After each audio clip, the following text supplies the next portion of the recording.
네, 할렐루야. 네, 반갑습니다, 여러분. 필로십 2주년 예배에 이렇게 와주셔서 또 감사드리고요. 이 시간 우리 하나님의 말씀 함께 봉독하도록 하겠습니다. 네, 사도행전 17장 11절 말씀 한 목소리로 봉독하도록 하겠습니다. 시작. 베레아에 있는 사람들은 데살로니가에 있는 사람들보다 더 너그러워서 간절한 마음으로 말씀을 받고 이것이 그러한가 하여 날마다 성경을 상고함으로. 아멘. 네, 이 시간에는 우리 귀한 또 강사 목사님, 강사 교수님 모셨습니다. 기독연구원 느헤미야 전임 연구원으로 지금 활동 중에 계시고요. 일산은혜교회 협동 목사로 계시는 김근주 교수님이십니다. 이 시간 앞으로 모실 때에 우리 환영합니다, 사랑합니다, 축복합니다. 박수로 환영하도록 하겠습니다.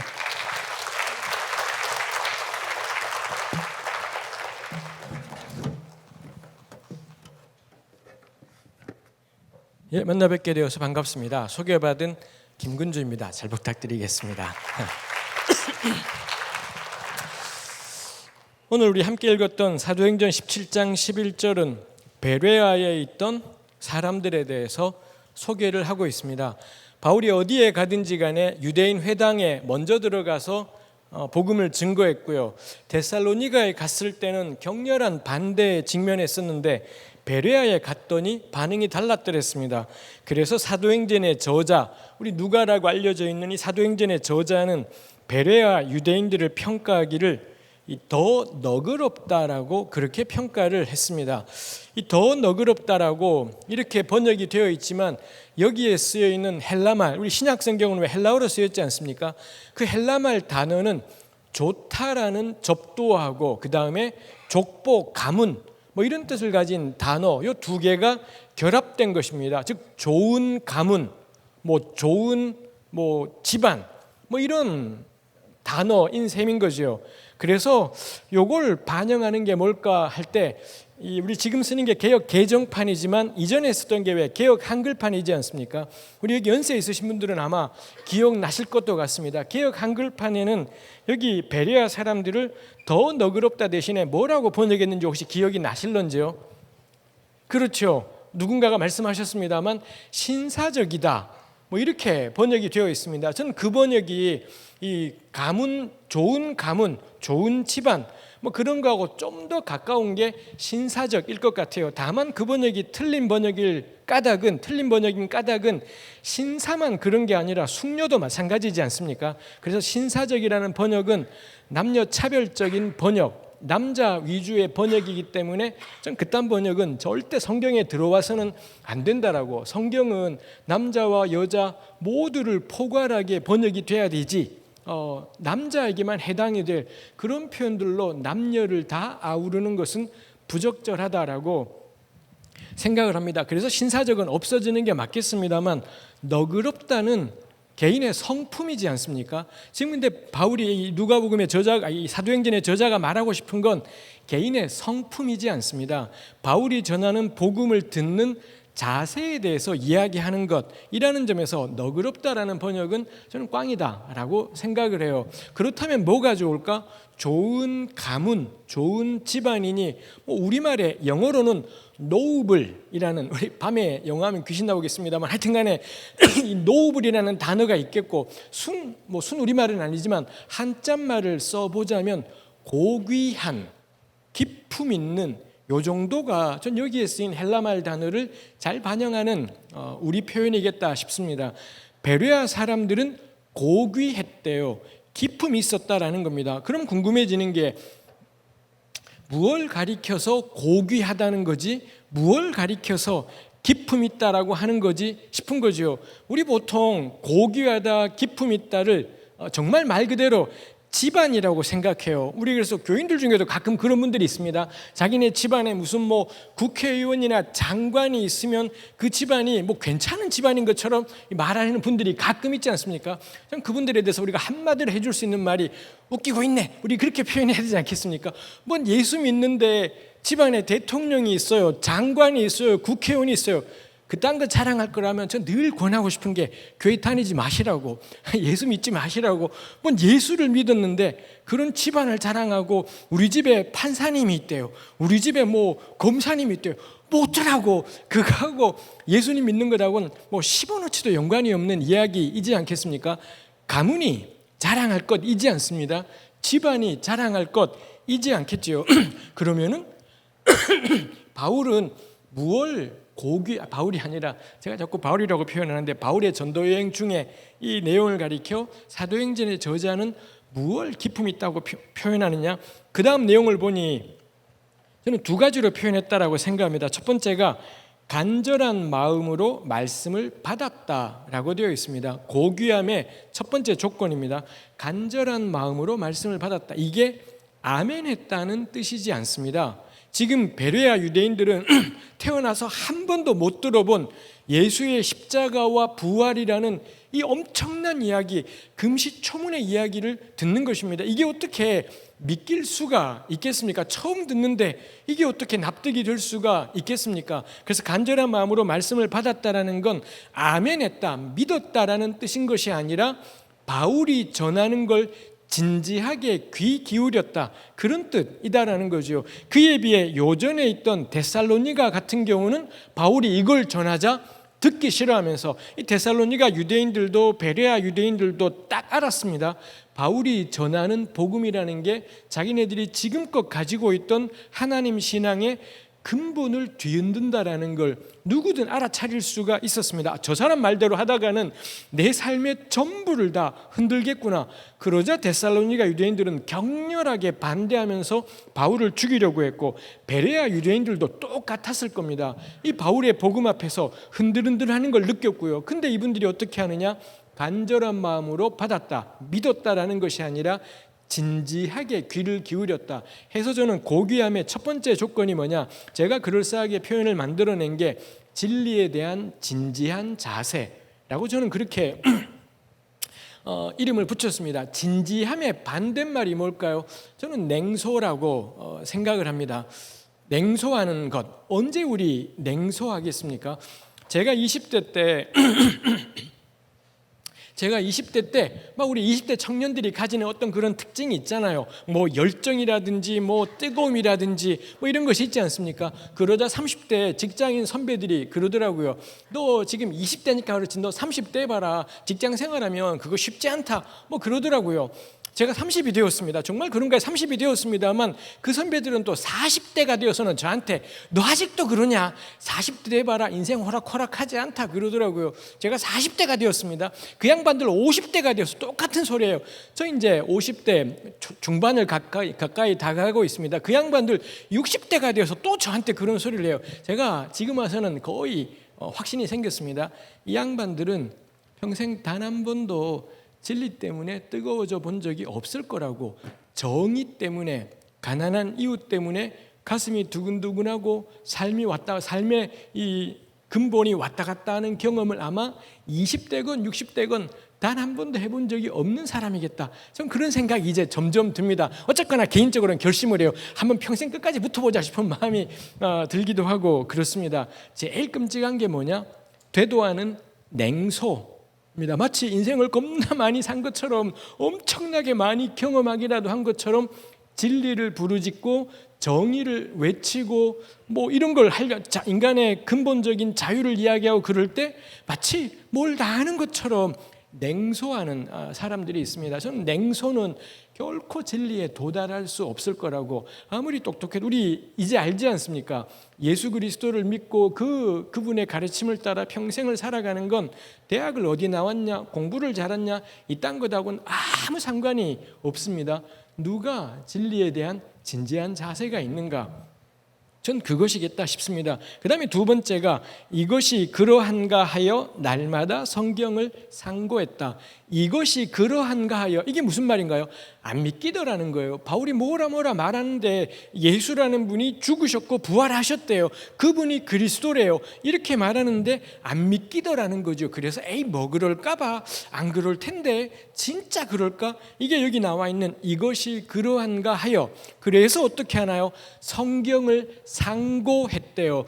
여기 상고가 그냥 하는 게 아니라 왜 영어 성경들은 이 단어를 investigate, examine 뭐 이딴 단어들로 번역을 해요. 그러니 여기 성경은 당연히 구약 성경입니다. 이 당시에는 신약 성경이라는 건 지구상에 단 한 줄도 없을 때였던 거기 때문에 당연히 구약 성경이겠습니다만, 구약 성경을 펼쳐놓고 머리가 터지도록 열심히 궁리하고 고민하면서 바울이 말하는 게 진짜인지 아닌지를 따져보더라 라는 거죠. 제가 요거 제 말로 이름을 붙인 게 진리에 대한 비판적 태도라고 저는 그렇게 이름을 붙였습니다. 즉 이 바울이 전하는 말을 그저 받아들이고 어떻게든 믿으려고 하는 것이 아니라 거리를 두고 쉽게 동의하지 않은 채 비판적으로 듣는 것, 막 믿으려고 애써서 하는 것이 아니라 비판적으로 듣고 따지면서 듣고 궁리하면서 듣고, 이게 이 베레아 사람들에게 있었다라는 것이지요. 저는 이거 참 중요하다 싶습니다. 여의도 침례교회 분위기는 어떠한지 제가 모르겠습니다. 저는 어디 가든 교회에서 목사님들 설교할 때 아멘 하지 마라, 저는 늘 부탁하고 싶습니다. 지금 우리가 목사님의 설교에 아멘 잘 안 해서 지금 우리 한국교회가 세상의 웃음거리가 되고 갈수록 쇠퇴하고 있는 거냐? 그렇지 않다라는 거죠. 지금 우리한테는 아멘이 문제가 아니라 더 센 믿음은 저는 하나도 지금의 문제이지 않다 생각을 합니다. 지금의 문제는 뭐냐?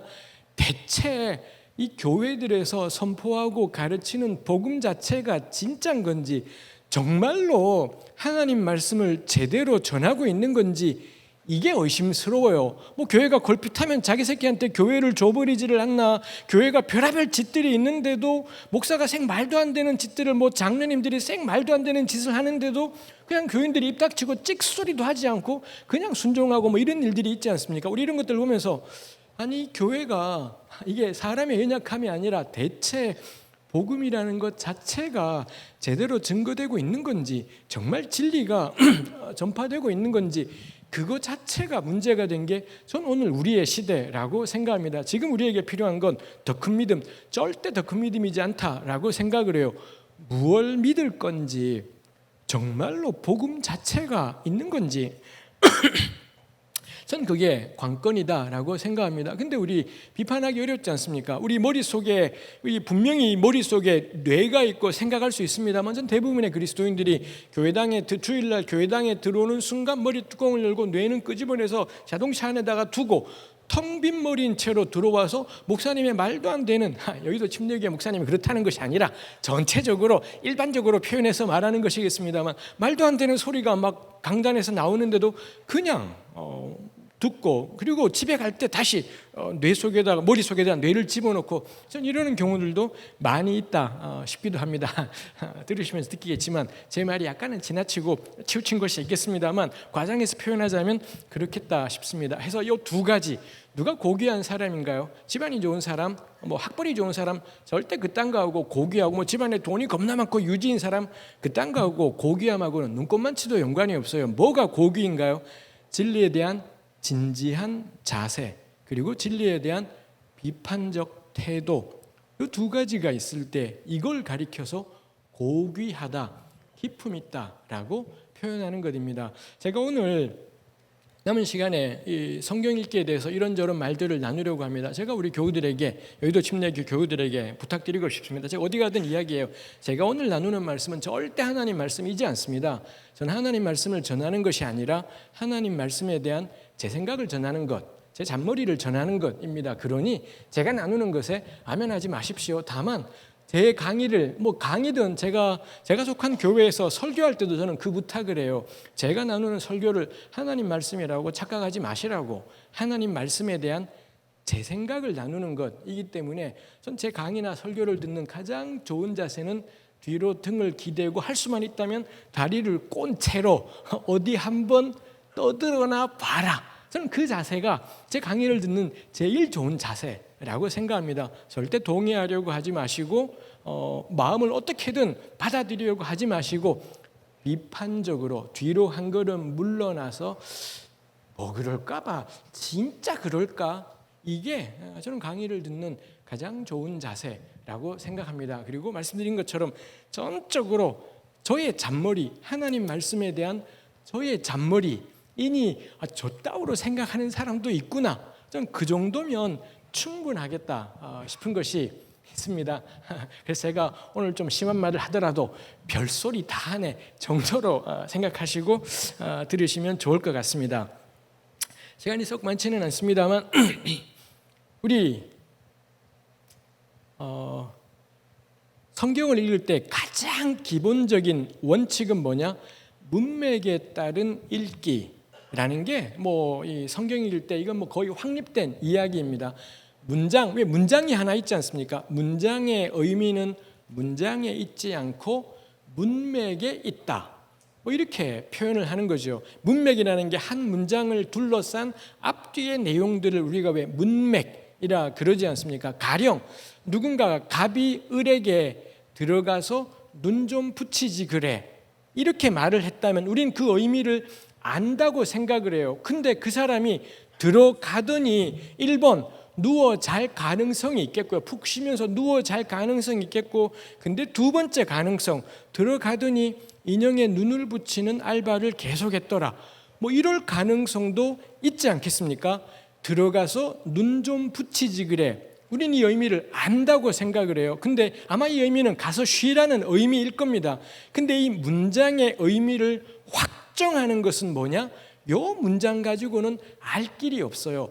문맥이 뭐였냐, 앞뒤가 뭐였냐가 이 친구가 들어가서 인형에 눈을 붙이는 일을 할지 아니면 쉴지를 결정하는 것이지요. 문장으로 의미가 통하냐 안 통한다라는 거고 문맥이 의미를 결정한다는 것이지요. 근데 우리는 성경을 읽을 때 꽤 많은 경우 문장으로 읽습니다. 한 절로 읽게 되고 요즘은 좀 그것마저도 뜸해졌습니다만 왜 한때 성구암송하고 그랬지 않습니까? 성구암송의 가장 큰 문제가 한 절을 외우기 때문에 이 절의 의미는 그 절 가지고 결정이 안 돼요. 성경이건 어떤 책인 건 마찬가지입니다. 그 절로 의미가 결정되는 게 아니라 문맥이 의미를 결정하더라라는 것입니다. 그래서 우리가 통상 알고 있는 꽤 많은 구절들, 가장 대표적이진 않습니다. 수많은 예들 중에 하나, 이사야 1장 18절에 너희 죄가 주홍같이 붉을지라도 눈과 같이 희어질지라, 이런 말씀이 있지 않습니까? 우리 보통 이 말씀이 뭐냐? 이 요한일서 1장 9절처럼 우리가 우리 죄를 자백하면 저는 미쁘시고 의로우사 우리 죄를 사하시며, 죄 용서에 관한 말씀이라고 우리 그렇게 생각하잖아요. 누구든지 자기 죄를 고백하면 하나님이 보혈로 용서하신다, 이거다라고 생각을 해요. 이거 틀린 이야기입니다. 이사야 1장 18절에 앞뒤의 내용이 무엇이냐면 1장 10절부터 시작해서 이스라엘이 겁나 많이 예배를 드리는데, 제사를 엄청난 정성으로 드리는데 하나님이 그 예배상을 엎어버립니다. 내가 언제 너네한테 이딴 건 요구했냐? 그러고는 하나님이 명령하시는 게 악을 버리고 선을 행하라, 정의를 찾아 나서라, 이 학대받는 사람을 도와주고 고아의 억울함을 풀어주고 과부를 변호해라. 구약 성경에 고아 과부가 우리 구약 시대 때 가난하고 억울한 사람 이런 걸 대변하는 게 고아 과부이지 않습니까? 결국 하나님이 이사야 1장 18절에서 말하고 싶은 건 누구든지 죄 지었냐 고백하면 용서해 줘. 전혀 이거하고는 상관이 없습니다. 이제껏 어떤 삶을 살았더라도 이제부터라도 정의롭게 살아라. 이제부터라도 가난한 사람 돌아보고 약자의 편에 서고 정의로운 삶을 살아라. 그러면 주홍같이 붉었다 할지라도 눈과 같이 희어지게 된다. 즉, 요 구절은 사죄의 은총을 말한다라기보다는 정의로운 삶으로의 초대, 그게 이사야 1장 10절부터 1장 마지막까지의 문맥이 말해주고 있는 것입니다. 근데 우리가 어떻게 하나요? 문맥을 도외시해버린 채 그 구절만 붙잡고 첫날 만날 이야기하는 게 정의로운 삶을 향해 한 걸음도 걸어가지 않는데 당신 자기 죄 고백했으니 용서받았다라고 이렇게 이사야 구절을 가지고 말한다면 틀린 이야기, 하나님 말씀을 능멸하는 행동, 이게 또라라는 거죠. 용서 빌면은 사죄받아요. 너무 맞는 말인데 이사야 1장 18절 가지고 그런 이야기를 하면 말씀을 능멸하는 일이 되더라라는 것입니다. 해서 첫 번째로 말하고 싶은 게 문장의 의미는 문장이 결정하지 않고 문맥이 결정한다. 그래서 우리 성경 볼 때 늘 주의해야 될 것이 앞뒤의 문맥이 무언지를 늘 살피는 것이지요. 이 문맥을 도외시한 성경 읽기의 대표적인 사례가 어디냐? 신천지 같은 사이비 집단들. 어떤 이단 관련 기자가 저한테 그러시더라고요. 국어만 잘하면 신천지에 절대 빠지지 않는데요. 우리 중고등학교 때 국어 시간에 배운 게 문단 나누기, 문단의 요지가 뭔가요? 우리 그런 거 했지 않습니까? 이것만 해도 절대 신천지엔 안 빠진다라는 겁니다. 근데 신천지 같은 집단들이 뭐냐? 이 문단을 나누고 문단의 요지가 뭐고 이런 파악들을 전혀 하지 않은 채 어떤 한 구절을 가지고서는 별의별 소리들을 다 하게 되는 것이죠. 왜 신천지가 저렇게 판을 치겠습니까?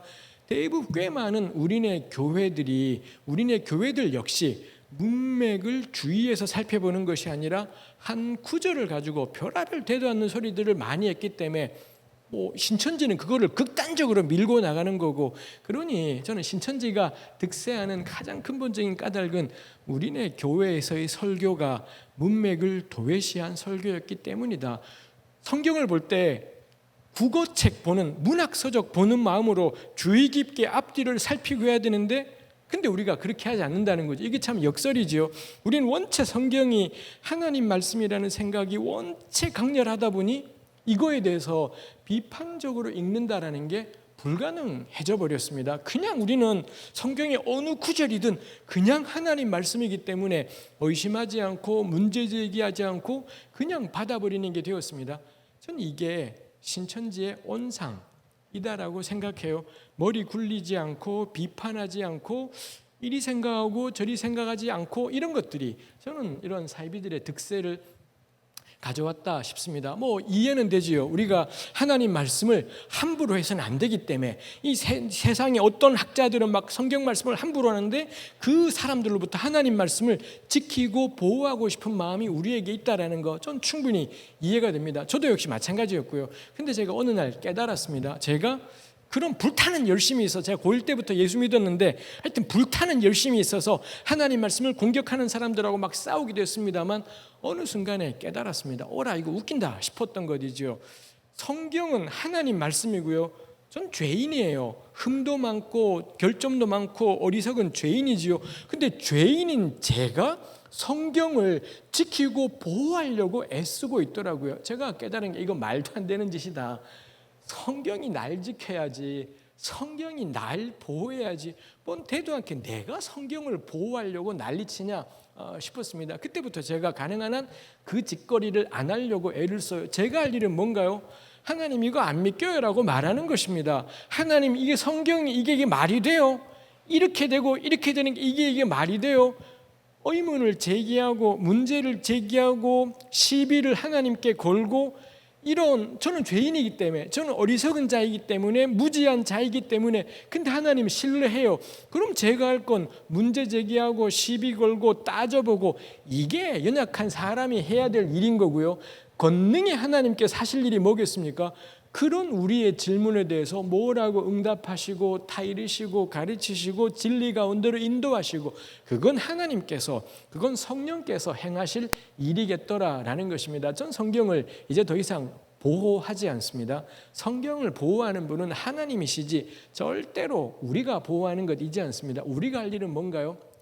문제 제기하는 것, 의문을 의심나는 걸 의심난다라고 말하는 것, 동의 안 되는 건 동의 안 된다라고 말하는 것, 이겠다 싶어요. 저는 그래서 교회 공동체도 늘 권하고 싶습니다. 우리 교회 공동체는 우리 테이블, 탁자 위에, 책상 위에다가 모든 궁금한 것들, 모든 답답한 것들을 전부 이야기할 수 있는 공동체가 전 좋은 공동체라고 생각해요. 근데 우리 그런 경험 있지 않습니까? 이런 이야기는 하면 안 되는 이야기들이 있어요. 교회에서는 이런 의심이나 이런 이야기는 하지 말아야 되고 이런 것들이 있습니다. 저는 공동체이지 않다고, 이게 어떻게, 저는 온갖 이야기가 나누어질 수 있는, 그럼에도 같이 걸어가고 모르는 건 모른다 하고 같이 걸어가는 게 참 필요하겠다 싶은 것이 있습니다. 첫 번째, 문맥에 따른 읽기가 성경을 읽는 가장 근본이겠다 싶습니다. 그럴 때 오늘 제 강의의 제목이지만 나를 넘어서는 성경 읽기, 성경을 자기 좋은 대로 제 멋대로 사용하는 걸 막아줄 수 있겠다 싶은 것이죠. 첫 번째 원칙은 문맥에 따라 읽자. 앞뒤의 문맥을 유심히 살피고 그 다음에 내가 나름대로 살핀다고 하지만 잘 못 볼 수도 있으니 공동체와 더불어 어떤 이야기든 같이 나누어 보자. 이 첫 번째입니다. 두 번째, 문맥을 겁나 열심히 고려해도 성경에 근거해서 잘못된 짓을 한 경우들이 있더라 라는 것입니다. 문맥에 맞게 읽었는데도 나쁜 짓을 하는 경우들이 생기더라 라는 것입니다. 문맥이 모든 문제를 다 해결하지는 않았다라는 것입니다. 예를 들어보겠습니다. 창세기 1장에 천지창조 이야기가 있지 않습니까? 거기에 엄청 많이 반복되는 말 가운데 각기 종류대로 라는 것이 있습니다. 하나님이 짐승을, 땅의 짐승을 각기 종류대로, 식물을 각기 종류대로 계속 여러 번 각기 종류들을 반복한 거죠.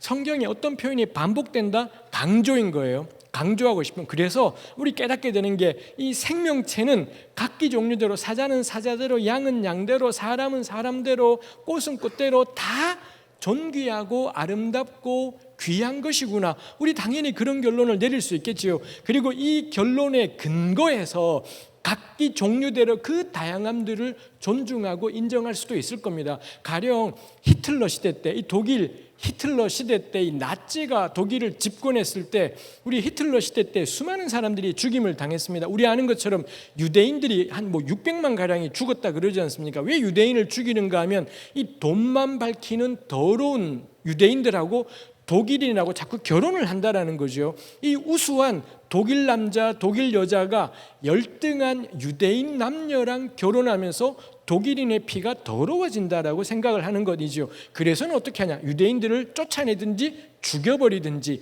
이렇게 하는 이유가 뭐냐? 각기 종류대로를 존귀하게 생각하는 게 아니라 우열이 있다라는 거예요. 유대인은 열등한 존재, 독일인은 우수한 존재. 그러면은 우수한 존재끼리 결혼해야지 우수한 사람이 생기지, 열등한 존재랑은 결혼해서는 안 된다. 다 죽여라가 되는 거지요. 유대인만 죽지 않았습니다. 나치 시대 때 엄청나게 많이 학살당한 또 하나의 집단이 누구냐? 장애인들이었습니다. 몸에 장애가 있다? 열등한 인간들, 절대 건강한 독일인이랑 관계가 되어서는 안 돼. 죽이든지 추방하든지. 또 하나 나치 시대 때 학살당한 또 하나의 집단은 동성애자였었습니다. 동성애자, 이 더러운 것들 죽이든지 쫓아내든지.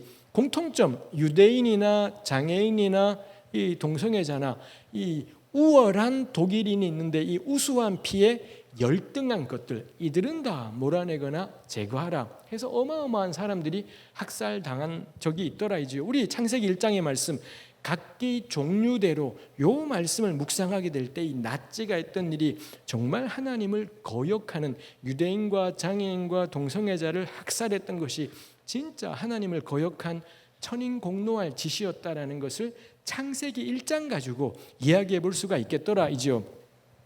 창세기 10장, 노아 홍수 이후에 셈, 함, 야벳의 자손들이 각기 언어와 종족과 민족대로 흩어져 살았더라. 요 말도 역시 창세기 10장에 몇 번 반복되는 것이 있습니다. 흩어져 사는 걸 중요하게 생각을 하는 거죠. 사실 창세기 1장에도 땅에 편만하라 그러지 않습니까? 땅에 편만한다라는 건 한 곳에 다 모여 사는 게 아니라 땅 전체에 흩어져 살아라, 이렇게 하나님께서 명령하셨고, 이 두 번째 창조라고 할 수 있는 노아 홍수 다음에 새로 시작한 셈, 함, 야벳의 후예들이 언어와 종족과 민족대로 흩어져 살았더라. 일관된 주제이지요. 창세기 11장, 근데 사람들이 흩어지지 않으려고 한 게 뭐냐? 바벨탑 만들기였지 않습니까? 그러자 하나님이 언어를 섞어버리셔는 흩어버리셨더라 해서 창세기 1장부터 11장까지 문맥은 일관되게 흩어져 살아가는 것이 얼마나 중요한지를 강조하고 있습니다. 이건 누가 읽어도 놓칠 수 없는 중요한 창세기 첫 부분의 가장 중요한 주제라고 할 수가 있겠습니다. 문제는 이게 이상한 결론들이 난다라는 거지요. 18세기, 19세기에 유럽의 나라들이 아프리카를 침략해서 아프리카 전체를 유럽 식민지로 만들지 않습니까? 그 가운데 네덜란드, 우리 화란이라고도 부르는 이 네덜란드도 역시 아프리카에 침략을 했고, 네덜란드가 차지했던 게 아프리카 최남단 지역이었더랬습니다. 거기다가 이제 국가를 만드는데 누가 이주하느냐? 네덜란드가 칼빈의 후예들이 장악하고 있던 세상이었습니다. 우리 여긴 침례교 교회입니다만 왜 우리 존 칼뱅이라는 유명한 종교개혁자가 있지 않습니까? 그 후예들, 대한민국 장로교회의 원조라고 할 수 있는 그 칼뱅의 후예들이 네덜란드의 핵심이었고, 그 네덜란드의 칼빈주의자들이 아프리카로 가서 칼빈에 기반한 나라, 이 예수 그리스도를 고백하는 칼빈주의 신앙에 기반한 나라를 만들어 보자 해서는 이 네덜란드 칼빈주의자들이 대거 남아공으로 이주해 가서, 아프리카 남단으로 이주해 가서 그래서 만든 나라가 뭐냐? 남아프리카 공화국, 남아공이라는 나라를 건설한 것이었죠. 그러고는 이 나라에 몇 가지 중요한 원칙이 있습니다. 그 중에 하나가 뭐냐? 창세기 1장부터 11장까지 보니 흩어져 살았더라, 각기 종류대로, 이런 강조가 있더라는 거죠. 그래서 이 화란 개혁주의자들이 뭐라고 결정을 하느냐?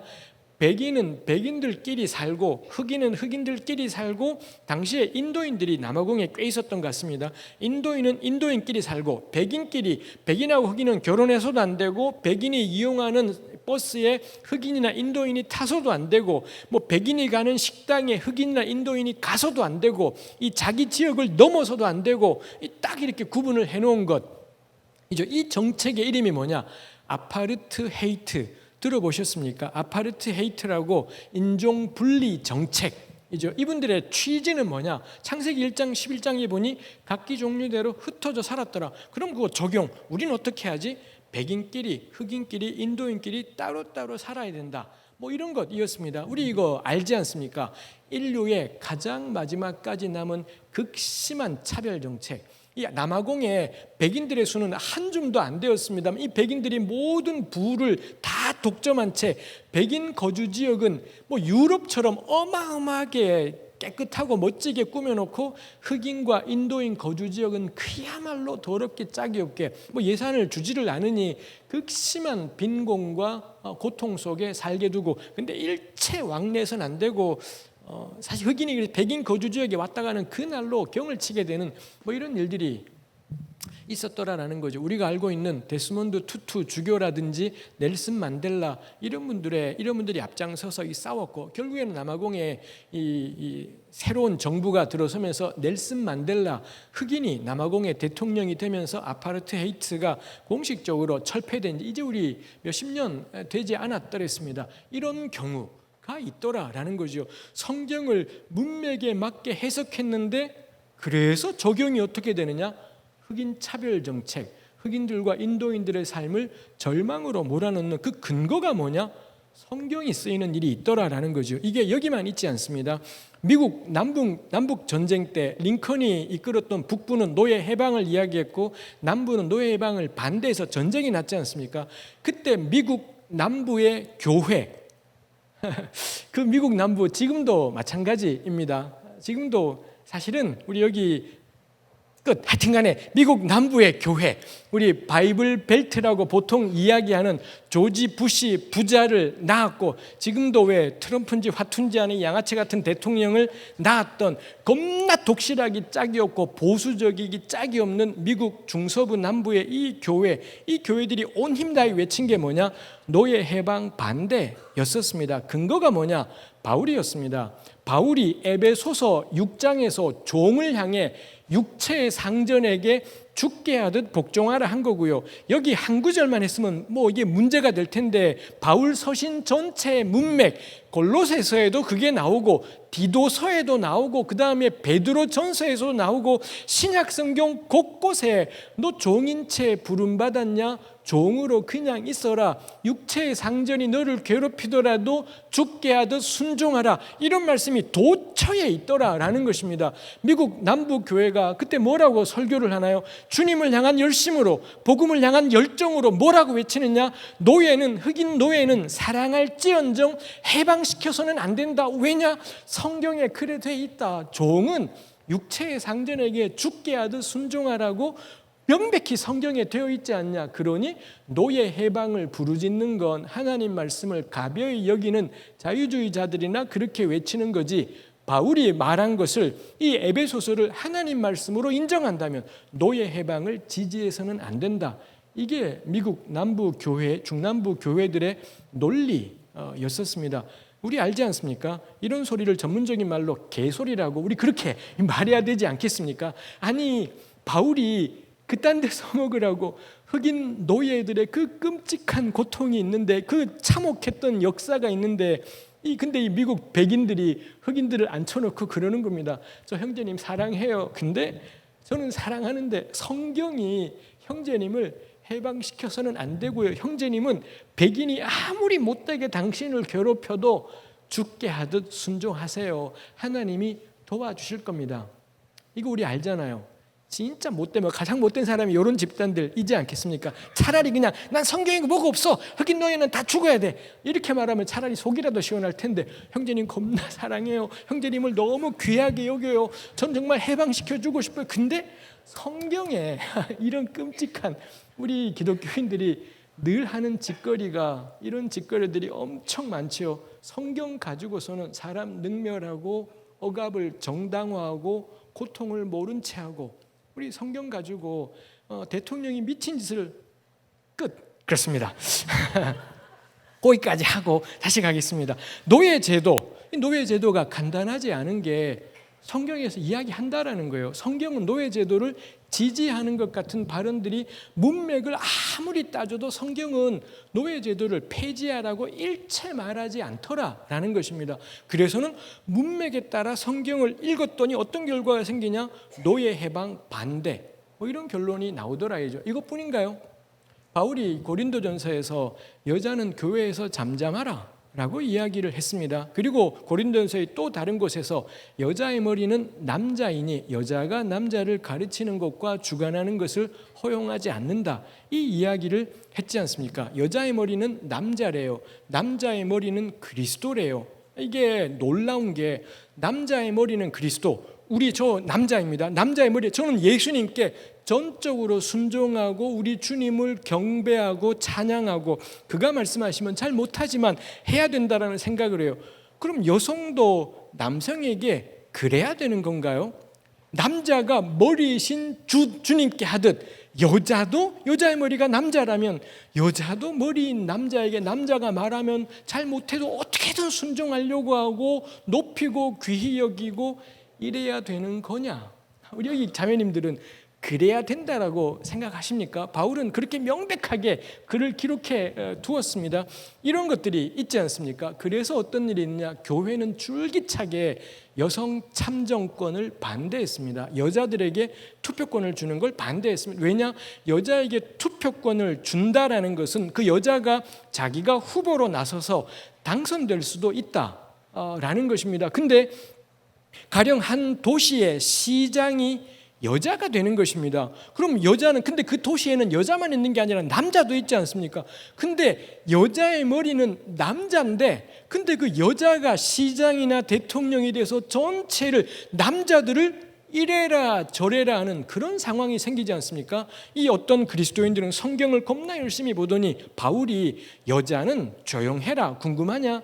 집에 가서 남편한테 물어라 이런 말을 여러 번 했고 그 다음에 여자의 머리는 남자다 남자를 가르치는 것과 주관하는 걸 용납하지 않는다 이거에 근거할 때 여자는 시장이 되어서는 안 된다 대통령이 되어서도 안 되고 남자가 속해 있는 모임에 리더가 되어서는 안 된다 근거가 뭐냐? 바울이 이렇게 되는 거죠. 그래서는 뭘 주장하나요? 여성 참정권을 끝까지 반대해요. 여성에게 투표권을 주어서는 안 된다. 그 반대를 가장 마지막까지 했던 집단이 어디냐? 예수님을 겁나 사랑한다는 집단. 하나님 성경이 하나님 말씀이라고 한 글자 한 글자가 하나님 말씀이라고 굳건하게 믿었던 집단. 그 집단이 끝까지 한 게 뭐냐? 여성 참정권 반대. 여성은 투표권을 줘서는 안 된다. 였다라는 것이지요. 이거 문맥을 잘 몰라서 이런 이야기를 하는 것인 거겠습니까? 그렇지 않다라는 거죠.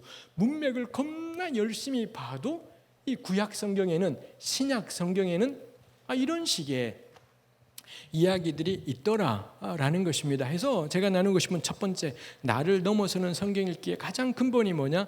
문맥을 고려한 읽기가 가장 기본인 거고요. 대부분은 이렇게 읽어가야 될 겁니다. 근데 어떤 본문들은 문맥을 고려해도 끔찍한 결론, 사람을 차별하고 억압하고 노예 상태로 존재하는 걸 당연하게 여기게 하는 끔찍한 해석들이 나오더라라는 거죠. 이런 경우에 뭐가 문제일까? 뭐가 잘못일까 싶은 것이 있는 것입니다. 그래서 그 다음 단계로 제가 나누고 싶은 것이 성경은 말이 겁나 심란하고 어려운 표현입니다. 사실 겁나 어려운 것도 아닌데 어려울지도 모르겠습니다. 성경은 보편적 진리를 구체적으로 표현한다. 저는 그렇게 말하고 싶습니다. 보편적 진리, 추상적 진리, 가령 하나님은 사랑이십니다. 이건 진리예요. 5,000년 전이나 지금이나 진리이지 않겠습니까? 근데 하나님은 사랑이시다는 보편적이고 추상적인 말이에요. 진리인데 문제는 뭐냐? 그래서 어쩌라고. 하나님이 사랑이신데 지금과 같은 우리 현실에서, 여의도 침례교회 청년들은 어떨지요? 제가 속한 교회 청년들은 거의 대부분이 비정규직 노동자들입니다. 비정규직으로 정말 똑같은 노동을 하는데 정규직이라는 이유로 비정규직의 2배, 3배를 받는, 노동의 내용은 똑같은데 비정규직이라는 이유로 겁나 심란한 대우를 받는 형제자매들이 꽤 많이 있습니다. 이런 끔찍한 비정규직, 하청 노동자, 파견 노동자, 이런 현실 속에서 하나님은 사랑이십니다가 무슨 뜻인데? 뭐 어쩌라고? 하나님은 사랑이신데 그래서 이 하청노동 제도라는 이 끔찍한 제도를 어떻게 할 건데? 에 대해서 하나도 내용이 없지 않습니까? 왜 내용이 없나요? 보편적이고 추상적인 이야기는 힘이 없어요. 왜냐하면 두리뭉실하고 누구에게나 해당이 되다 보니 구체적인 힘이 없더라라는 거죠. 그래서 그 보편적인 진리는 구체적이고 특수하게 표현되어야지 납득이 돼요. 그래서 이 보편적인 진리를 구체와 특수, 그 시대 상황, 그 시간대, 그런 역사, 그런 시간 속의 상황으로 구체적인 말로, 특수한 말로 표현할 때 납득이 되고 이해가 되고 해당이 될 수가 있겠더라라는 것입니다. 우리 교회에서 설교 들을 때 제일 심란할 때가 언젠가요? 목사님 말씀이 겁나 맞는데 보편적인 이야기면은 이게 고구마를 100개 먹은 것 같은 그런 느낌이 되는 거죠. 너무 맞는 말이라서 다 맞는데 나오는데 뭐 어쩌라고 뭐 이런 이야기 저절로 나오게 되는. 왜냐하면 보편적인 것에 있던 것이 구체와 특수로 표현이 되지 않으니 너무 답답한 그런 상황이 되는 것이지요. 요거 우리 생각해 볼 만하지요. 여호수아서에 보면 여호수아가 이방 민족이랑 싸우다가 시간이 쫓겼고요. 그래서는 태양아 멈춰라, 이런 선포를 하지 않습니까? 그러자 태양이 중천에 멈추고 여호수아의 군대가 이방 민족을 물리쳤다. 이게 나와 있습니다. 이 부분 태양아 멈춰라, 이 문제가 되지요. 왜냐하면 태양은 움직인 적이 없거든요. 하나님이 천지를 창조하신 이래 태양은 짱 박혀서 가만히 있는 항성이고요. 이 태양계에 속한 지구를 비롯한 별들이 이 태양 둘레를 자전과 공전을 하면서 돌고 있다. 이거 현대 과학이 명확하게 밝혀낸 사실이지 않습니까? 여호수아 때는 막 태양이 돌다가 어느 순간부터 터치, 이제부터 너가 돌아 해서 지구가 돌고, 안 그랬을 겁니다. 처음부터 태양은 가만히 있고 지구가 돌았을 겁니다. 근데 여호수아는 태양아 멈춰라. 만일 태양이 살아있었다면 겁나 깝깝했겠죠. 멈추라고 하는데 좀 마음을 맞춰주고 싶은데 자기는 움직인 적이 없기 때문에 내가 왜 네가 멈춰라. 태양은 아마 그 생각이 들지 않겠습니까? 근데 왜 여호수아는 태양아 멈춰라 했을까요? 인류는 태양은 가만히 있고 지구가 돈다라는 걸 언제 알았느냐? 500년도 안 되었습니다. 과학자들에 따르면 지구 나이가 45억 년 가량 된다라고. 45억 년 까마득하죠. 인류가 이 땅에 존재한 게 뭐 몇만 년 전에 인류가 등장했다라고 하죠. 우리 퉁쳐서 10,000년이라고 쳐요. 10,000년 전에 인간이 등장해서 그 10,000년 인류 역사 가운데 태양은 가만히 있고 지구가 돈다. 지동설이지요. 지동설이 언제 발견되냐? 500년도 안 되었더라. 나머지 9,500년간은 인류는 지구가 돈다라고는 상상도 하지 못한 채 살아왔다라는 최근에 알려진 지식이었다라는 거죠. 그래서 여호수아가 태양아 멈추라 했을 때 여호수아는 사실은 내가 지구가 도는 걸 알고 있지만 우리도 아침에 일어나서 해가 떴네, 해는 뜨지 않아요. 지구가 돈 거지, 그죠? 그렇지만 우리 그냥 습관적으로 해가 떴네, 해가 지네 뭐 이렇게 표현하지 않습니까? 여호수아도 태양아 멈춰라. 사실은 내가 알고 있어. 태양눈은 가만히 있고 지구가 도는 걸 알지만 눈에 보이는 대로 표현해서 태양아 멈춰라. 이러지 않았고 여호수아는 정말로 태양이 돈다라고 생각했을 겁니다. 고대 사람들은 당연히 그렇게 생각했을 겁니다. 예수님은 제가 함부로 말해서는 안 되겠습니다. 예수님 빼고 바울은 태양이 돈다고 생각했을까요? 지구가 돈다고 생각했을까요? 바울도 그 시대 사람인 양 그 시대 사람인 한은 별 수 없지요. 당연히 바울도 태양이 지구를 돈다라고 그렇게 생각했을 겁니다. 인류가 지동설을 깨달은 건 500년도 안 되었더라라는 것이죠. 그래서 우리 신구약 성경에는 태양이 움직인다에 관한 이야기들이 굉장히 많이 나와 있더라라는 거지요. 근데 우리 갈릴레오라든지 코페르니쿠스라든지 이런 사람들이 지동설이라는 걸 찾아내었지 않습니까? 결국 태양은 움직이지 않아요. 근데 이런 이야기들이 나오는 것이죠. 중세 교회가 아무리 갈릴레오랑 코페르니쿠스 이야기를 들어보니 태양은 가만히 있고 지구가 돈다는 게 맞을 것 같았습니다. 근데 인정을 하지 않았습니다. 왜 인정하지 않느냐? 인정해주면 성경에 분명히 여호수아가 태양아 멈춰라 했지 않습니까? 근데 사실은 태양은 가만히 있고 지구가 돈다라는 게 알려지면 사람들이 성경을 안 믿게 될까 봐 그게 교회가 겁이 났습니다. 시편 19편에 해는 하늘 이 끝에서 떠올라서 저 끝까지 운행하나니 이런 구절이 있어요. 태양이 떠올라서 운행한다라는 게 시편 19편에 있는데 근데 사실은 태양은 가만히 있고 지구가 도는 거야라고 이게 알려지면 사람들이 하나님 말씀을 우습게 여길까 봐 이게 교회가 겁이 나서 끝까지 천동설이라고 우겨댔던 거죠. 근데 오늘 우리는 너무 쉽잖아요. 우리 지구가 도는 거 뻔히 알지만 시편 19편을 읽는데 하나도 문제되지 않지 않습니까? 근데 중세 교회는 그게 쉽지 않았더라라는 것입니다. 결국 여호수아가 태양아 멈춰라는 그 시대의 과학적인 세계관, 그 시대의 우주에 대한 이해, 천체에 대한 이해, 그 시대의 문화와 사고와 생각의 수준에서 표현된 구체적이고 특수한 내용이지요. 근데 이 본문을 통해 말하고 싶은 보편적이고 추상적인 내용은 뭐냐? 하나님의 권능입니다. 하나님의 권능이라는 언제나 해당되는 이야기를 천동설 세계관을 가진 고대 사람들의 사고방식을 따라 태양아 멈춰라라고 이렇게 표현되어 있더라라는 거지요. 우리 인류는 500년 전에 이걸 깨달았던 거고 만일 여호수아 때 하나님이 여호수아 보고 지구야 멈춰라라고 외치게 만들면 이 당시 사람들은 그걸 납득을 할 수 없지요. 우리 성경 읽을 때 가장 기본적인 게 성경은 우리가 원래 독자이지 않습니다. 성경의 원래 독자는 옛날 사람들이에요.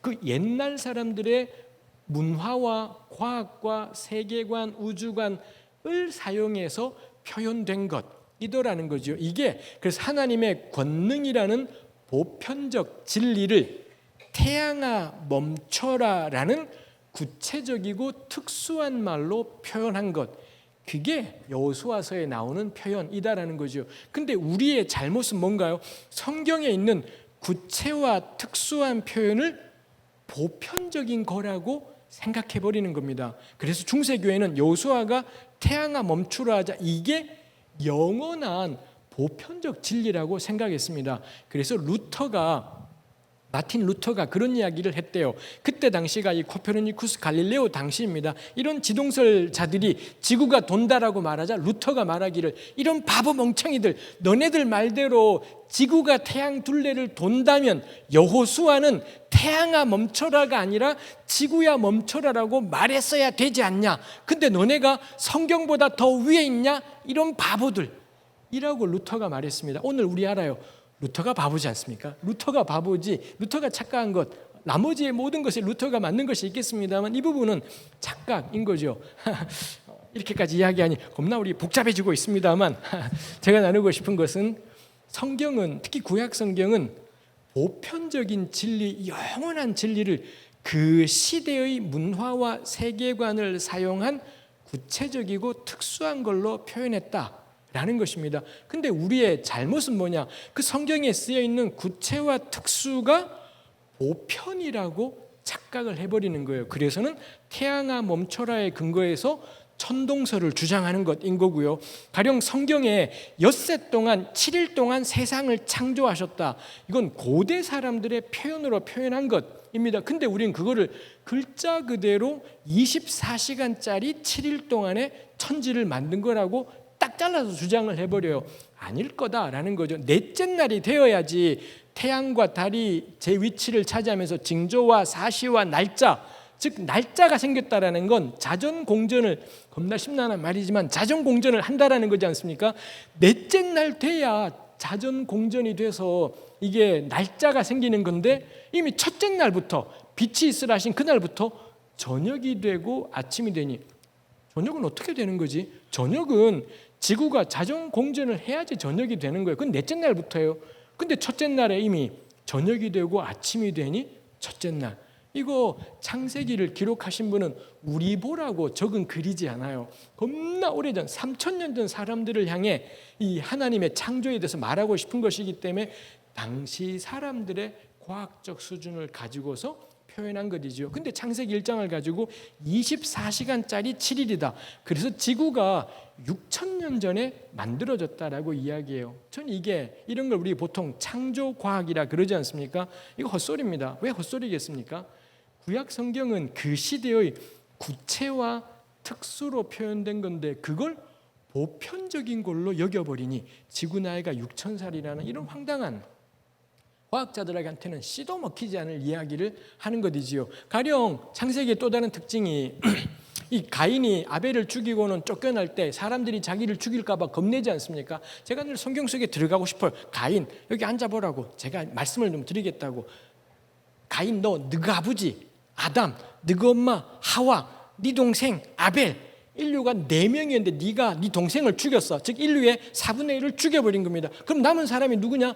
너가 아빠, 너가 엄마, 너 셋밖에 없다. 아무데나 가라. 어디를 가도 널 손끝 하나 건드릴 사람이 없다라고. 인류 4밖에 없는데 1명 죽였으니. 근데 가인은 사람들이 자기를 죽일까 봐 벌벌 떨지 않습니까? 아니 그 사람들은 대체 어디서 나온 사람들이란 말입니까? 창세기를 써내려 가시는 분은 이게 말이 안 된다라는 걸 하나도 신경 쓰지 않아요. 하나도 고민하지도 않는 것이지요. 그래서 어떤 구약학자들은 아담 하와는 최초의 인류가 아니라 인류의 대표를 가리키는 거다. 뭐 이렇게 생각하는 사람, 꼭 최초일 필요 없이 가장 대표적인 사람을 표현한 거다. 뭐 이런 이야기를 하기까지 한다. 라는 거죠. 이까지 우리가 받아들일 필요는 없습니다. 그래서 겁나 구질구질한 어쨌거나 성경이 다 맞아라고 주장하고 싶은 겁나 보수적인, 제가 생각할 때는 바보 같은 사람들이 주장하는 게 뭐냐, 아담이 900년 살았으니까 900년 살면서 겁나 많은 자손들을 낳았고 여기저기 다 집 나가서 다 증거하라서 에덴 동산을 다 나가서 다 증거하라서 사방에 퍼져 살고 있었고, 근데 가인이 나가서는 그 사람들한테 죽을까 봐 겁난 거라고.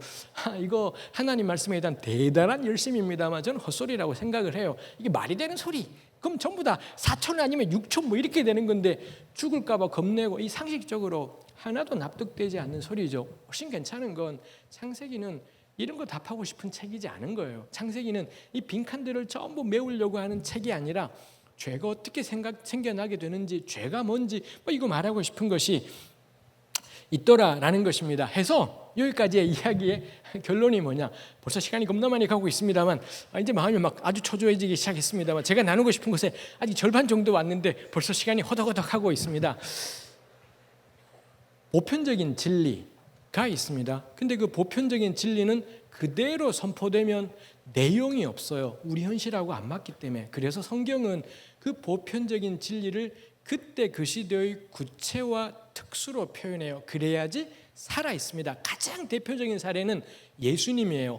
하나님은 하늘에 계시면서 그 보편적인 존재로 하늘에 계시면서 얼마든지 인류 구원을 전능하신 하나님, 지혜로우신 하나님은 얼마든지 하실 겁니다. 근데 하나님은 그걸 하지 않으시고 구체적이고 특수하게도 2000년 전 이스라엘 땅에 예루살렘도 아닌 갈릴리 나사렛 땅에 목수의 아들로 이 땅에 태어나셨더라.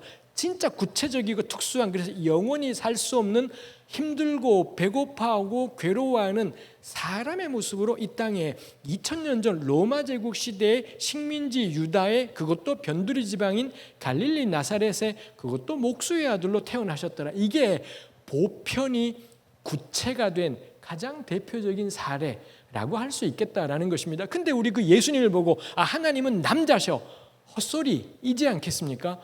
우리 예수님을 가진 이 구체를 보편이라고 생각해버리게 되면 하나님은 아무래도 여자보다는 남자 쪽을 더 세우시는 것 같아.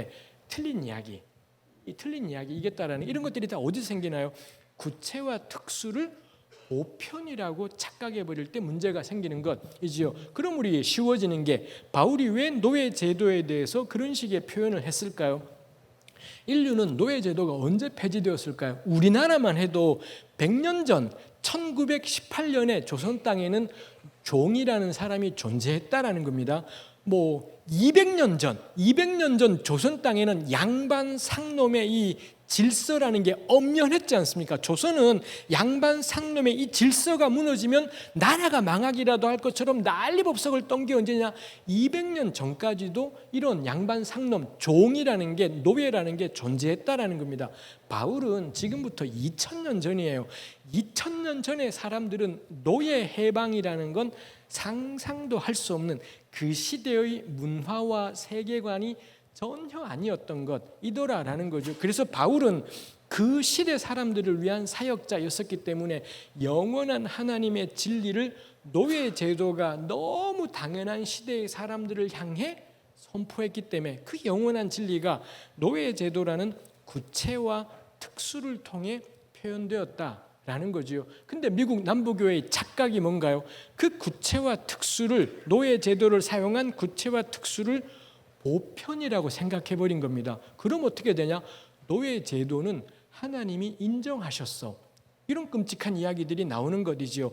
바울 시대에 로마 제국의 남녀에 대한 차이가 엄연했습니다. 로마가 이 바울 초기 기독교를 못마땅하게 여겼던 이유 중에 하나가 전부 다 형제님 자매님 하는 게 로마로서는 아주 못마땅했어요. 이 계급의 질서와 남녀의 질서가 살벌하게 존재하는데, 근데 이 기독교인 집단들은 서로 형제님 자매님 하는 게 아주 불안했던 것이 있었더랬습니다. 그 속에서 바울은 여자와 남자, 예수를 믿는다라고 해서 이 당시의 기본적인 질서를 허물어뜨리는 집단이냐? 우리 그렇지 않다.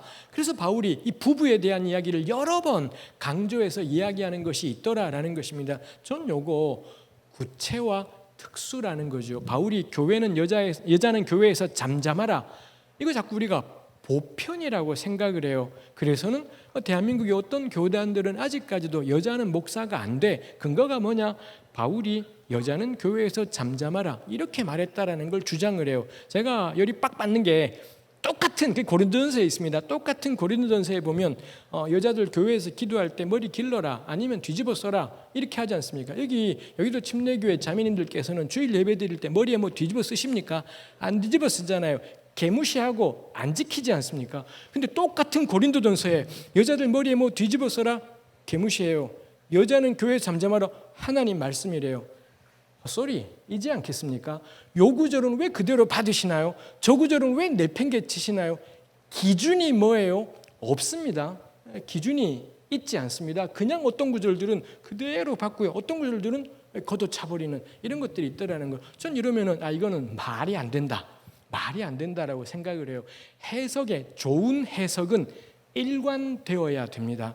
요 본문을 다룰 때나 저 본문을 다룰 때나 일관되어야 좋은 해석이지 여기는 요 원칙이 저기는 저 원칙이 그건 틀린 해석 아전인수가 되기 때문에 틀린 해석이겠다 생각합니다. 그래서 저는 여성 한수를 반대하는 여성이 교회 리더십이 되는 걸 반대하는 교회가 존재한다면 자매님들 머리에 뭐 뒤집어 쓰시라고 꼭 권하고 싶습니다. 그렇지 않을 거라면 그딴 짓 하지 마시라고.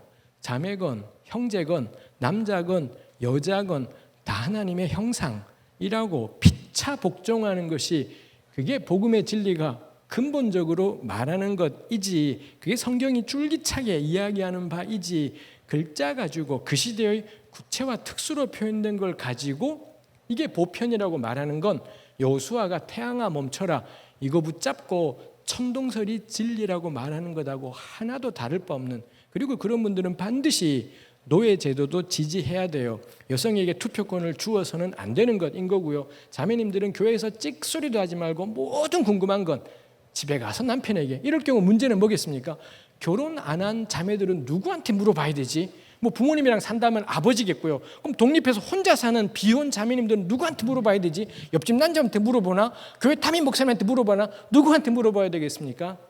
헛소리인 것이지 않겠습니까? 바울이 말하고 싶은 건 절대로 그딴 식의 끔찍한, 누군가를 차별하고 누군가를 열등한 지위에 놓고 절대로 그게 바울이 말하고 싶은 것이지는 않겠다 싶은 것입니다. 성경 볼 때 이러자면은 우리 딱 듣기에도 겁나 심란하다. 언제 그러면 구체와 특수를 보고 보편을 찾는, 이걸 어떻게 하지 싶은데, 사실은 이미 우리 큐티할 때나 뭐 할 때나 이미 무심코 그런 일들을 해오고 있습니다. 제가 말을 그럴싸하게 해서 그렇지 이미 하고 있던 작업이에요. 제가 요청드리고 싶은 건 좀 더 일관되게 할 필요 있다는 것. 성경에 어떤 글자들이 나올 때 글자의 의미를 그대로 받을 것이 아니라 이 그 시대를 통해 이렇게 표현된 걸 통해 무엇을 말하고 싶었던 거지, 그 노력들이 우리에게 꼭 필요하다 싶은 것입니다. 그러자 저에게 누가 묻더라고요. 아니 목사님, 그거는 공부 잘하는 뭐 교수님 같은 사람들이나 그렇게 하는 거지, 우리가 어떻게 그럼 공부 못하는 사람은, 머리 나쁜 사람은 성경 못 읽겠네요, 뭐 이렇게 말씀하시는 분도 있습니다. 제가 그분들에게 겁나 정색으로 진지하게 이야기해요.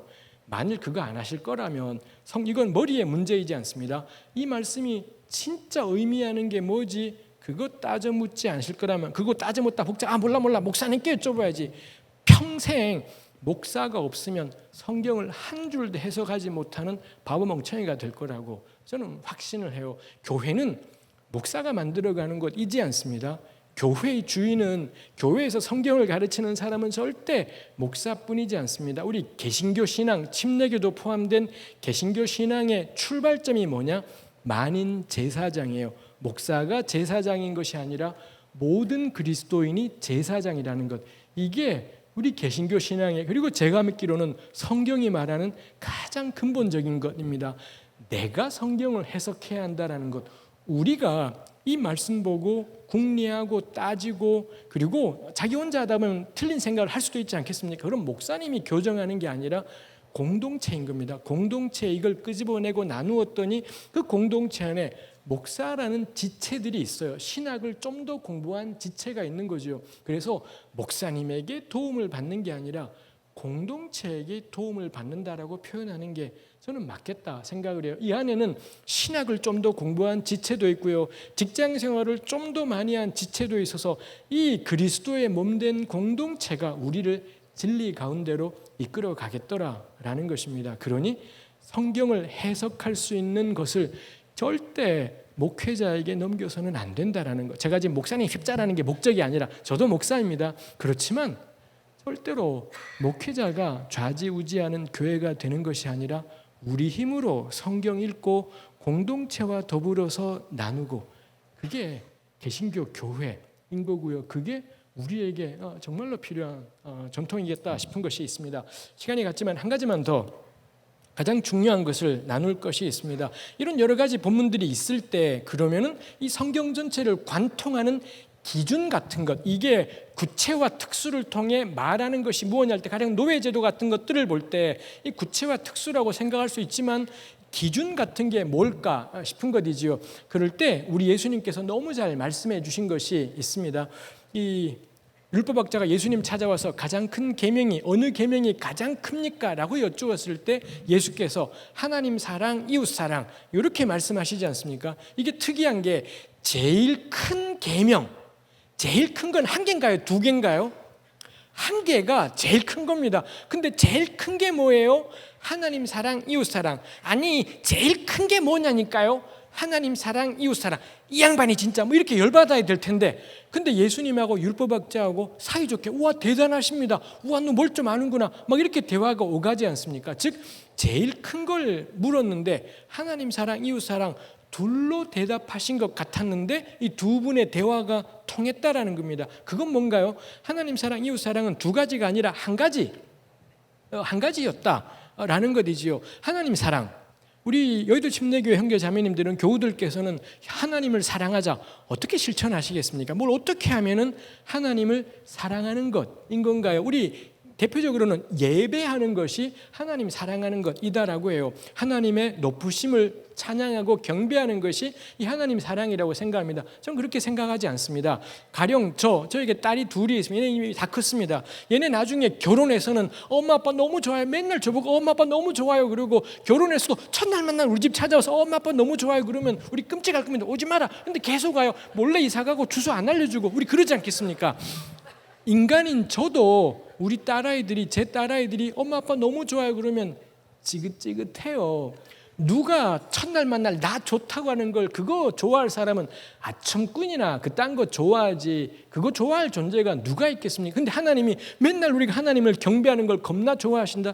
전 동의되지 않습니다. 아첨꾼이나 그런 거 좋아하는 것입니다. 근데 하나님이 예배를 받으신다의 의미가 뭐겠습니까? 우리 세상에 겁나 힘들게 살다가 예배할 때 하나님을 찬양할 때 깨닫게 돼요. 내가 쓸데없는 것들에 머리 숙이고 살았구나.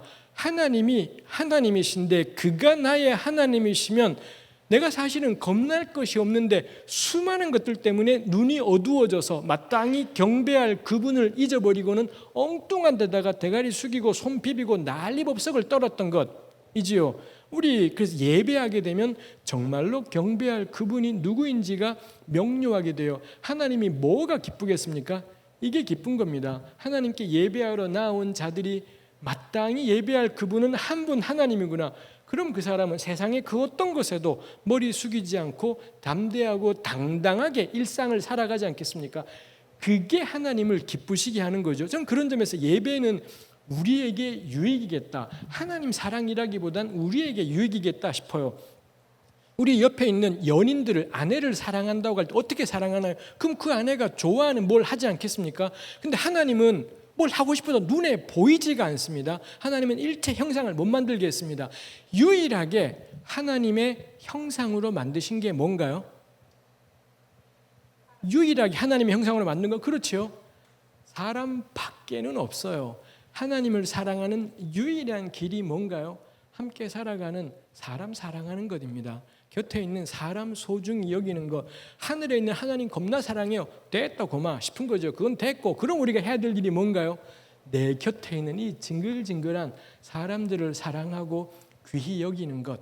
이겠더라라는 것. 하나님의 사랑에 대한 더 뜨거운 고백은 이웃들에 대한 더 뜨거운 사랑으로. 우리 지금 제주도에 예멘 난민들이 와서 난리지 않습니까?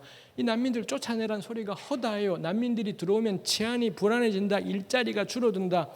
그때 경배하는 겁니다. 하나님을 경배하게 되면 깨닫게 돼요. 우리를 살게 하신 분이 하나님이었구나. 하나님이 이제까지 내 삶을 이렇게 인도하셨구나. 나 쥐뿔도 없었고 겁나 가난했었는데 하나님 이만큼 인도하셨구나. 그럼 어떻게 하나님이 또렷해지잖아요. 그럼 어떻게 되나요? 난민들 같이 살자. 우리 먹고 살 것도 없지만 우리도 버겁지만 콩 한 쪽 나눠 먹는 마음으로 우리 땅을 찾아오는 난민들 인도적으로 영접합시다. 이게 하나님을 경배하는 사람들의 마땅한 결론이지 않겠습니까? 근데 왜 사람들이 난민을 쫓아내라고 쌩 난린가요? 불안해서. 이 난민들 때문에 내 삶이 위태로워질까 봐 불안한 거죠. 그 불안을 이기는 건 난민들 쫓아내고 우리끼리 사는 것이지 않습니다. 하나님이 여기 계시구나. 여호와께서 온 땅의 왕이시구나. 예수가 내 구주이시구나. 이게 명료해지게 되면, 이게 견고해지게 되면 이 땅을 예멘 난민들과 같이 살자라는 게, 그래서 하나님 사랑은 이웃 사랑으로 나타날 수밖에 없겠다라는 것이죠. 근데 이걸로 가지 않는 난민들은 이슬람이기 때문에 위험해. 들어오면 안 돼. 근데 교회에서는 겁나 열심히 예배해요. 미친 짓. 이겠다라는 거죠. 아니 뭔 하나님 사랑이 그들끼리만 살아가고 이웃을 사랑하되 무슬림은 안 돼. 이웃을 사랑하되 동성애자는 안 돼. 이웃을 사랑하되 이 사람은 안 돼. 하나님은 자격 없는 우리를 사랑하셨다 해놓고 우리는 자꾸 이웃의 조건을 자꾸 만드는 것이 있습니다. 복음을 거역하는 자들의 짓거리라고 저는 생각을 합니다. 마태복음 7장 12절 남에게 대접을 받고자 하는 대로 남을 대접하라. 이것이 율법이요 선지자니라. 율법과 선지자는 신약 성경에 특히 복음서에서 구약을 가리킬 때 제일 짧게는 율법, 좀 더 길게는 율법과 선지자, 제일 긴 건 율법과 선지자와 시편. 여기 이제 구약을 가리키는 이름들입니다. 즉 예수님은 율법과 선지자, 구약을 한마디로 뭐냐? 대접받고자 하는 대로 대접하라. 이렇게 요약하셨습니다. 이게 놀라운 게 여기는 출애굽 사건도 없고요, 구속의 은혜도 없고요, 율법도 없고 대접받고자 하는 대로 대접하라. 예수 안 믿어도 할 수 있는 소리를, 근데 우리 주님은 이것이 율법과 선지자니라. 구약은 한마디로 뭐냐? 남이 나에게 해줬으면 하는 것을 내가 남에게 하는 것이다. 이렇게 요약을 하시더라라는 거죠. 이거랑 비슷한 게 갈라디아 5장, 로마서 13장에 보면 바울이 온 율법은, 즉 구약은 내 이웃을 내 몸처럼 사랑하라, 이 한 말씀에 다 이루었다. 이렇게 표현해요. 온 구약은 한마디로 뭐냐? 내 이웃을 내 몸처럼 사랑하라. 내 이웃을 내 몸처럼 사랑하라. 아까 마태복음 22장에 하나님 사랑, 이웃 사랑, 마태복음 7장에 대접받고자 하는 대로 대접하라. 똑같은 걸 이야기해요. 얼마나 이분들 담대하십니까? 우리는 불안해서 말끝마다 하나님 이야기를 자꾸 꺼내야 되는데 예수님은 거침없이, 복음의 핵심이 뭐냐? 남이 해줬으면 하는 건 내가 하는 거. 그럼 뻔해요. 그럼 뻔할 겁니다. 우리 시간이 좀 가지만 알게 뭐겠습니까? 일단 마무리는 해야 되니까. 왜 우리 올해 초에 동계올림픽이 있었지 않습니까? 그 동계올림픽 때 강릉에서도 경기가 열렸고요. 이 이슬람 사람들이 있었기 때문에 강릉시가 강릉에다가 무슬림을 위한 임시 기도처를 만들려고 했었습니다. 강릉 기독교가, 한국 기독교가 다 나서서는 절대로 무슬림 기도처를 만들어서는 안 돼, 격렬하게 반대했고 결국 강릉시와 한국관광공사가 포기하고 만들지 않았습니다. 저는 졸렬의 극치다라고 생각을 해요. 뭐가 사랑인데요? 이슬람은 개박살 내는 게 사랑이에요? 무슬림은 발도 못 들이게 만드는 게 사랑인가요? 우리 초대교회가 이 예수의 복음을 전하느라고 그렇게 핍박을 받았으면서 그렇게 많은 순교자가 생겼는데 이제 와서 우리 한국 교회는, 한국 땅에 이슬람은 발도 못 붙이게, 잠시 존재할 임시기도처도 못 만들게 만드는 게 있습니다. 이거 뻔해요. 대접을 받고자 하는 대로 대접하라.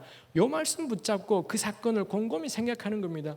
그럼 교회가 어떻게 대처해야 되는지는 저는 명료한, 이게 복음인 겁니다. 이게 사랑의 능력이지 않겠습니까? 죄는 안 돼, 예는 안 돼, 혐오, 배제, 이걸로 교회 세상 만들기, 이것이 아니라 대접받고자 하는 대로 대접하라. 이 예수님의 담대함이, 바울의 담대함이 필요하다 싶습니다. 여기 한 가지 또 같이 들어가야 될 것이 이 99마리 양과 한 마리 잃어버린 양 이야기가 있지 않습니까? 한 마리 양이 길을 잃었습니다. 왜 길을 잃었을까요?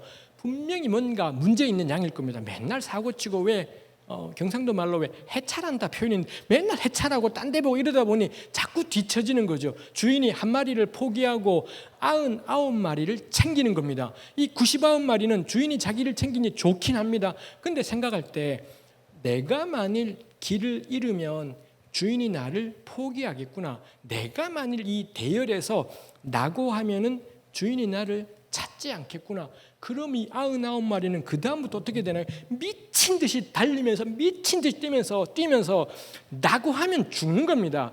대열에서 떨어지면 죽는 거지 않습니까? 미친 듯이 머리를 디밀고 절대 낙오하지 않으려고, 절대 꼴등하지 않으려고 미친 듯이 가야 될 겁니다. 이거 지옥이에요. 어떤 날이 이 공동체에게 어느 순간이 평안한 순간이 있겠습니까? 근데 주인이 그 한 마리 양을 찾도록 찾아다니며 반드시 찾더라는 거죠. 그럼 그 99마리는 주인이 자기들을 안 챙겨서 서운하긴 하지만 곰곰이 생각하면 내가 길을 잃어도, 내가 낙오해도 주인이 나를 포기하지 않겠구나. 여기가 천국이더라라는 거죠. 그래서 내 이웃을 내 몸처럼 사랑하라, 대접받고자 하는 대로 대접하라에 수반돼야 될 게 뭐냐? 그렇게 남을 대접하고 전부를 사랑하며 살릴 수 있는 유일한 길이 뭐냐 하면 한 마리 양에 집중하기, 잃어버린 한 마리 양에게 집중하기예요. 전체를 행복하게 하려면, 우리 왜 옛날에 역사 시간, 윤리 시간에 최대 다수의 최대 행복 이런 게 있지 않습니까? 다수에게 유리한 방향으로 한다 했었습니다만 성경의 원칙은 절대 그런 것이지 않습니다. 가장 약한 자들에게 집중하면 전부가 살아요. 약자만을 사랑해서가 아니라 잃어버린 한 마리 양에게 집중한다라는 건 누구라도 길 잃은 양이 되면 살린다라는 것이기 때문에, 그래서 이웃을 사랑하는 거에 또 하나 들어와야 될 게 약자 중심의 결정이다라는 거죠. 다수 중심의 결정을 내리는 것이 아니라 가장 연약한 사람, 가장 가난한 사람을 중심으로 결정을 하는 겁니다. 이걸 우리 달리 표현하면 죄인과 병자를 위해 오신 주님, 뭐 이렇게 표현할 수도 있겠습니다. 그래서는 현실에 적용하면 뭔가요? 자꾸 기업을 위한 정책을 만들기보단 노동자를 위한 정책을 만들라는 거죠. 기업을 반대하자, 재벌을 반대하자, 절대 그렇지 않습니다. 전부가 살 수 있는 유일한 성경의 길은 뭐냐? 약자에게 집중할 때 전부가 산다는 거예요. 근데 약자에게 집중하지 않고 다수의 사람들에게 집중한다? 그럼 그 사회는 지옥일 거다 싶은 것이 있습니다. 마무리하겠습니다. 두 가지의 원칙, 대접받고자 하는 대로 대접하라. 잃어버린 한 마리 양으로 대표되는 약자 중심의 결정. 요게 저는 신구약 성경 전체를 읽을 때 기준으로 늘 붙잡고 걸어갈 만한, 이렇게 성경을 읽어갈 때 나를 넘어서는 성경 읽기가 가능하지 않을까 싶은 것이 있습니다. 뭐 짧은 시간에 후다닥 말하느라고 어지러웠던 것이 있습니다. 제가 기도하고 마무리하겠습니다. 하나님 아버지, 우리 여의도 침례교회 교우들과 우리 청년 형제 자매들과 더불어 주의 말씀에 대한 이런저런 것을 나누게 하심을 감사합니다. 하나님, 우리에게 진리의 말씀을 주셨으니 우리 평생에 이 말씀 붙들고 고민하고 궁리하며 진리 앞에 진지하게, 또한 진리에 대한 비판적인 태도로 하나님 말씀 붙잡고 이 우리 시대를 걸어가며 믿음으로 살게 하여 주옵소서. 예수님의 이름으로 기도합니다.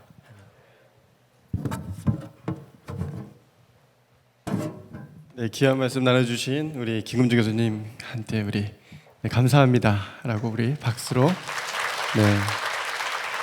하겠습니다.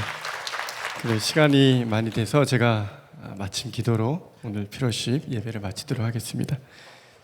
하나님 아버지, 오늘 교수님을 통해서 또 우리가 얼마나 이 성경 읽기를, 또 성경을 바라볼 때에 너무나도 미약한 모습이 있지 않았나 돌아보게 됩니다. 성경의 그 가르침대로 우리가 이웃을 또 돌아볼 수 있는 그 귀한 말씀 주셨는데, 주님, 이기적인 신앙이 아니라 이타적인 신앙으로 또 예수님이 이 땅에 오셔서 보여주신 그 모습들 우리가 따라가는 우리 예배자들 다 되게 허락하여 주시옵소서. 오늘 또 귀한 말씀 우리 마음에, 또 우리 마음판에 새겨봅니다. 또한 우리 삶 가운데 오직 주님만 따라가는 저희 피로십 예배자들 다 되게 허락하여 주시옵소서. 모든 영광 주님께 올려드리오며 우리를 구원하신 예수님의 이름으로 기도드립니다. 아멘. 우리 자유롭게 기도하시고 돌아가시면 되겠습니다.